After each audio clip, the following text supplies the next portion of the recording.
नमस्कार दोस्तों, EMT classes पर आपका स्वागत है। आज से हम कठिन शब्दों के साथ वाक्य अभ्यास करने वाले हैं। तो आज हम कठिन शब्दों को पहले पढ़ेंगे, उसके बाद उनसे वाक्य बनाकर उनके वाक्य बनाने का अभ्यास करेंगे। तो यदि आपको ये सीखना है तो वीडियो को लास्ट तक देख सकते हैं। तो पहला हमारा शब्द है प्रत्येक। प्रत्येक। यद्यपि। यद्यपि। समृद्ध। समृद्ध। न्यूयॉर्क। न्यूयॉर्क। ठीक है, इसको इंग्लिश में बोलते हैं विश्वविद्यालयों। विश्वविद्यालयों। आध्यात्मिक। आध्यात्मिक। आध्यात्मिक, ये आधे वर्णों में हमने चीज़ें सीखी हुई है। सिद्धांत। सिद्धांत, द के साथ ध जुड़ा हुआ है। यात्राएं। सानिध्य। सानिध्य। ठीक है, क्या है? सानिध्य है। सानिध्य का में क्या है? दो दो नौ है यहाँ पे, ये त्र नहीं है। अगला है सर्वोच्च। क्या है? सर्वोच्च। तो ये हमारे 10 शब्द हैं जिनसे हम वाक्य बनाएंगे। तो मुझे आशा है ये चीज़ आपको समझ आएगी। ऐसी चीज़ें हमने पहले नहीं की हुई है। तो प्रत्येक का मतलब क्या होता है कि हर एक। प्रत्येक का मतलब होता है हर एक। तो हर एक से आप कोई भी वाक्य बना सकते हैं। मैं हर किसी का एक एक वाक्य आपको बनाकर दिखाऊंगा। इसी के साथ आप अपने अभ्यास के लिए उनसे जुड़ी हुई अलग चीज़ें भी बना सकते हैं। अब जैसे प्रत्येक से मेरा वाक्य है, हम प्रत्येक व्यक्ति को खुश नहीं रख सकते। तो लिखिए इसका वाक्य कैसे।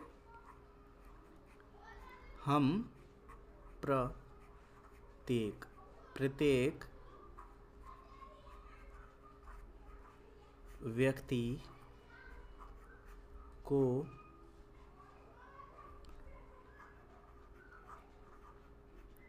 खुश नहीं रख सकते। हम प्रत्येक व्यक्ति को खुश नहीं रख सकते। अब ये हमारा पहला वाक्य हो गया। शब्द छोटे छोटे दिख रहे होंगे आपको। ये वीडियोस मैं आपकी मदद के लिए बना रहा हूँ ताकि आपको मदद हो लिखने में। मेरे पास अभी यही चीज़ है तो मैं इसमें आपको चीज़ों को करके दिखा रहा हूँ। अगर आप अच्छे से अभ्यास कर रहे हैं, पुरानी वीडियोस देख रखी है, तो इस तरह से भी आपको काफ़ी हद तक समझ आएगा। अब अगला शब्द है हमारा यद्यपि। यद्यपि का मतलब होता है हालांकि, या यदि ऐसा हो। यदि ऐसा, इसे हम शुद्ध हिंदी में कह सकते हैं। अब जैसे इसमें क्या है? यद्यपि। तो यद्यपि में क्या होता है? आधा ध होता है और उसके साथ द जुड़ जाता है। आधे ध के साथ ज जुड़ जाता है। फिर से लिख देता हूँ मैं। यहाँ पे य है, फिर आधा ध आया और फिर उसी के साथ द जुड़ गया। ठीक है, और ये हमारा बन गया पी। तो ये क्या बन जाता है? यद्यपि। यद्यपि चाय और चीनी का। यद्यपि चाय और चीनी का। चीनी की तुलना में। चीनी की तुलना में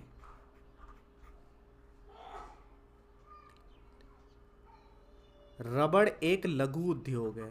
रबड़ एक लघु उद्योग में क्या होता है? आधा द आता है, फिर य जुड़ के उद्योग हो जाता है। ठीक है, आधा द आता है, आधे द के साथ य जुड़ जाता है, आधा द आके य बन जाता है, तो ये योग हो जाता है। ठीक है, यहाँ कंप्यूटराइज लिखने में थोड़ी दिक्कत होती है, तो मुझे आशा है ये चीज़ आपको समझ आ गई होगी।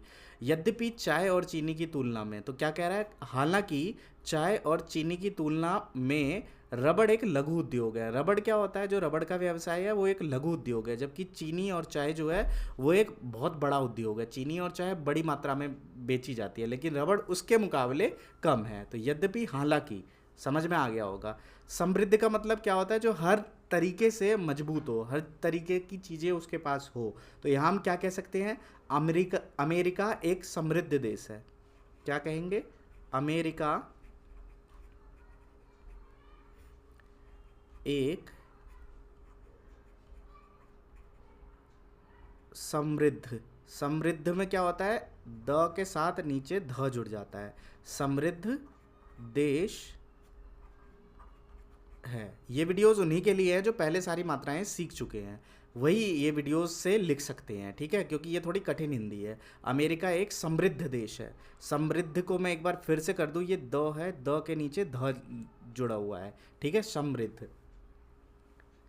अगला शब्द है न्यूयॉर्क। न्यूयॉर्क क्या है? न्यूयॉर्क अमेरिका का मशहूर शहर है। तो क्या बनेगा इससे? न्यूयॉर्क अमेरिका या अमेरिका भी कहते हैं इसे, अमेरिका का मशहूर शहर है, मशहूर शहर है। इसके साथ आप बहुत सारी चीज़ें लिख सकते हैं, जो भी आप सोचें और वाक्य बनाने की कोशिश करें। भारत में कई कई विश्वविद्यालय हैं, ये क्या बना, विश्वविद्यालयों। तो हम इससे वाक्य बना सकते हैं, भारत में कई विश्वविद्यालय हैं, भारत में कई विश्वविद्यालय। देखिए यहाँ पे क्या होता है, ये श आ जाता है ऊपर, श के साथ व जुड़ जाता है, ठीक है, विश्व, और ये वी इसी के साथ जुड़ गया, विद्यालय वाला। ध्या में क्या हुआ, यहाँ द आया और ध के साथ जुड़ के विश्वविद्यालय बन गया, ठीक है, विश्वविद्यालय हैं, ठीक है। भारत में कई विश्वविद्यालय हैं, मैं दिल्ली विश्वविद्यालय से पढ़ा हुआ हूँ, मैं बिहार विश्वविद्यालय में पढ़ता हूँ, मैं इलाहाबाद विश्वविद्यालय में पढ़ता हूँ। तो आप कुछ भी लिख सकते हैं, कई सारे वाक्य हैं। अगला शब्द है आध्यात्मिक। आध्यात्मिक व्यक्ति अंदर से मजबूत होता है, आध्यात्मिक, आध्यात्मिक, ये आधा त है, आधे त के साथ म जुड़ा हुआ है, ठीक है। आध्यात्मिक व्यक्ति अंदर से मजबूत होता है, सिर्फ दिखावा नहीं करता, ठीक है, अंदर से भी मजबूत होता है, अंदर से मजबूत होता है। जो आध्यात्म से जुड़ा होता है वो अंदर से भी मजबूत होता है, आध्यात्मिक व्यक्ति अंदर से मजबूत होता है। और आगे और लिख सकते हैं, आध्यात्म व्यक्ति को सरल बनाता है, ठीक है। कई सारी चीज़ें, कई सारे वाक्य आप इससे अलग भी लिख सकते हैं। विज्ञान सिर्फ सिद्धांत को मानता है, जो विज्ञान है, हमारी साइंस है, वह सिर्फ सिद्धांत को मानता है। तो क्या लिखेंगे, विज्ञान सिर्फ सिद्धांत को मानता है। किसको मानता है, सिद्धांत को। तो सिद्धांत में क्या हुआ, द आया और नीचे ध आ गया, सिद्धांत, ठीक है, सिद्धांत को मानता है। या इसके साथ हम ये भी कह सकते हैं, विज्ञान सिद्धांत पर आधारित है। ये थोड़ी और मुश्किल हिंदी हो जाएगी, क्या, विज्ञान सिद्धांतों पर आधारित है, ठीक है, ये भी कह सकते हैं। गांधी जी ने अपने जीवन काल में कई यात्राएं की। ये यात्राओं का मतलब क्या हुआ, एक जगह से दूसरी जगह जाना। तो लिख सकते हैं इसे, गांधी जी ने अपने जीवन काल में कई यात्राएं की।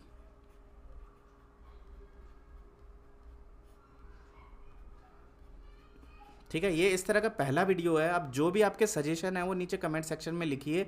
आगे इस सीरीज़ को जब मैं आगे बनाऊंगा, इस सीरीज़ की अगली वीडियो बनाऊंगा, तो उसमें उन चीज़ों को बेहतर करने की कोशिश करूंगा। राइटिंग थोड़ी बनाने में अभी समय लगेगा, धीरे धीरे राइटिंग बन जाएगी, बट मैं जो भी चीज़ यहाँ पे लिखता हूँ आपकी मदद के लिए लिखता हूँ, कि आपकी मदद हो सके, और कम से कम इतना तो दिख ही जाएगा आपको कि मात्राएँ कौन सी लगी है और कैसे लगी है, ठीक है। ये सब चीज़ें तो आपको दिख ही जाएगी इनके चीज़ में। सानिध्य का मतलब क्या होता है, सानिध्य का मतलब होता है किसी के साथ रहना, किसी के निकट रहना, ठीक है।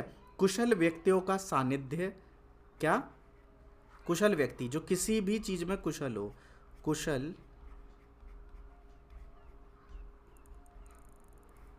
व्यक्तियों का सानिध्य। सानिध्य क्या है, ये यहाँ पे दो न है, ठीक है, इसको हम इस तरह से भी लिखते हैं, दो न को हम इस तरह से भी लिखते हैं। कुशल व्यक्तियों का सानिध्य आपको भी कुशल बना देगा, आपको भी कुशल बना देगा। मतलब आप अगर कुशल व्यक्तियों के साथ रहेंगे, उनके सानिध्य में रहेंगे, उनके आसपास रहेंगे, तो वह आपको भी सफल बना देगा। कुशल व्यक्तियों का सानिध्य आपको भी कुशल बना देगा, ठीक। तो मुझे आशा है सभी चीज़ें आपको अच्छे से समझ में आ रही होंगी और बेहतर हिंदी की तरफ आप बढ़ रहे होंगे। अब अगर पुरानी 215-20 हमारी वीडियो देख ली और उसके बाद इन सब चीज़ों को करेंगे, या जो आने वाली चीज़ें हमारे चैनल पर है उन चीज़ों को करेंगे, तो अच्छी हिंदी आप पढ़ना लिखना सीख सकेंगे, ठीक है। इसके बाद व्याकरण की सीरीज़ को भी हम चलाएंगे, अगर आप पुरानी वीडियोज़ को हमारी सपोर्ट करेंगे। पुरानी वीडियोज़ पर, व्याकरण की वीडियोज़ पर आपका सपोर्ट नहीं है, उसका लिंक आपको डिस्क्रिप्शन में भी दे दूंगा मैं, या प्लेलिस्ट में भी जाके देख सकते हैं, जो हमने व्याकरण की वीडियोज़ बनाई हैं। अबे सर्वोच्च, सर्वोच्च का मतलब क्या है? जो सबसे बड़ा है, जो सबसे ऊपर है। तो सर्वोच्च न्यायालय दिल्ली में स्थित है, या भारत का सर्वोच्च न्यायालय कहाँ पर स्थित है? दिल्ली में स्थित है। सर्वोच्च न्यायालय दिल्ली में स्थित है, दिल्ली में स्थित है। या ये भी लिख सकते हैं भारत का, इससे पहले ये भी लिख सकते हैं, ये पूरा सेंटेंस हो गया, भारत का सर्वोच्च न्यायालय दिल्ली में स्थित है। तो मुझे आशा है ये सभी चीज़ें आपको अच्छे से समझ में आ गई होंगी। अब एक बार मैं फिर से पढ़ के इसे सुना देता हूँ, जो लोग लिखना चाहते हैं वो लिख सकते हैं, या कुछ गलतियाँ भी हो गई होंगी शायद लिखते हुए, तो उसके लिए भी मैं माफ़ी चाहूँगा पहले ही आपसे। हम प्रत्येक व्यक्ति को खुश नहीं रख सकते। यद्यपि यद्यपि चाय और चीनी की तुलना में रबड़ एक लघु उद्योग है। ठीक है, हालांकि आप बहुत समझदार हैं, लेकिन इन वीडियोस को देखेंगे, यद्यपि आप बहुत समझदार हैं लेकिन इन वीडियोस को देखेंगे तो हिंदी मात्राओं के बारे में आपको काफ़ी जानकारी मिलेगी। तो ये एक अलग वाक्य है, थोड़ा लंबा वाक्य है, इतना मुझे लिखने को नहीं होता, इसलिए मैं थोड़े छोटे छोटे वाक्य लेता हूँ। ठीक है, क्योंकि लिखना भी तो पड़ता है, करना भी पड़ता है, सिर्फ बोलने से तो होता नहीं। अगला है समृद्ध। अमेरिका एक समृद्ध देश है, या राष्ट्र भी लिख सकते हैं यहाँ पे और मुश्किल करने के लिए इसको, बट मैं इसको थोड़ा आसान बनाकर ही चलता हूँ। यहाँ अमेरिका को अमेरिका भी लिख सकते थे। ठीक है, बहुत लोग कमेंट करते हैं कि ये नहीं होता, ये होता है, तुझे खुद नहीं पता। खैर छोड़िए, सीखने वाले सीखते रहते हैं। न्यूयॉर्क। न्यूयॉर्क अमेरिका का मशहूर शहर है। विश्वविद्यालयों, भारत में कई विश्वविद्यालय हैं। आध्यात्मिक, आध्यात्मिक व्यक्ति अंदर से मजबूत होता है। सिद्धांत, विज्ञान सिर्फ सिद्धांत को मानता है। गांधी जी ने अपने जीवन काल में कई यात्राएं की। सानिध्य, कुशल व्यक्तियों का सानिध्य आपको भी कुशल बना देगा। सर्वोच्च, सर्वोच्च न्यायालय दिल्ली में स्थित है। ठीक है, सर्वोच्च का मतलब होता है सबसे बड़ा। तो मुझे आशा है ये वीडियो सीरीज़ भी आपको पसंद आई होगी। इसमें हमने 10 शब्द लेकर चलेंगे। 10 शब्द को लेने के साथ साथ उसका अर्थ भी आपको पता चलेगा, और उससे वाक्य निर्माण भी करेंगे। हम क्या करेंगे? वाक्य निर्माण। वाक्य निर्माण का मतलब क्या होता है कि वाक्य को हम बनाना सीखेंगे, वाक्य लिखना सीखेंगे।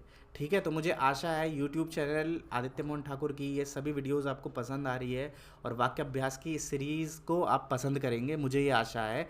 अब आपको इसमें क्या कमी लग रही है या क्या और चीज़ें हो सकती है, मुझे अपने सजेशंस ज़रूर बताइए, अपने सुझाव मुझे कमेंट सेक्शन में ज़रूर बताइए, और इसको मैं और बेहतर आगे करने की कोशिश करूँगा। ये इस सीरीज़ का पहला वीडियो है। इससे पहले हमने हिंदी मात्राओं की 60 वीडियो बनाई हुई है। नाम लिखने की हमने 14 से 15 वीडियो बनाई हुई है। हिंदी शब्द अर्थ की 14 वीडियो बनाई हुई है। कठिन शब्द इमला की हमने 18 वीडियो बनाई हुई है। 5 वीडियो हमने कहानियों की बनाई हुई है। उसके बाद कम से कम 50 वीडियो हमने आपके सवालों के जवाब आंसर देने की बनाई है, कि बहुत सारे सवाल आप लोग पूछते हैं उनकी। फिर हमने हर मात्रा के अंतर की वीडियो बनाई है। ठीक है, सभी चीज़ें हमने बनाई हुई है अपने चैनल पर। तो 215 के लगभग हमारी वीडियोज़ हैं AMT क्लासेस चैनल पर। तो 215 वीडियो आप देखते हैं अगर अच्छे से, तो हिंदी मात्राओं के बारे में काफ़ी चीज़ें सीखेंगे, और उनका अभ्यास भी हमने कराया हुआ है। तो मुझे आशा है ये वीडियोज़ आपको पसंद आएगी और अच्छे से चीज़ों को आप सीख पाएंगे। अगर इसी तरह से आप इंग्लिश सीखना चाहते हैं तो आसान है विद आदित्य चैनल से जुड़ सकते हैं। वहाँ पर इंग्लिश लिखने की अभी नई सीरीज़ चालू की है हमने, जिसके अंतर्गत हम वाक्यों को बनाना अभी सीख रहे हैं। वीडियो को लास्ट तक देखने के लिए एक बार फिर से बहुत बहुत धन्यवाद। जय हिंद, जय भारत। आगे बढ़ते रहें और सीखते रहें।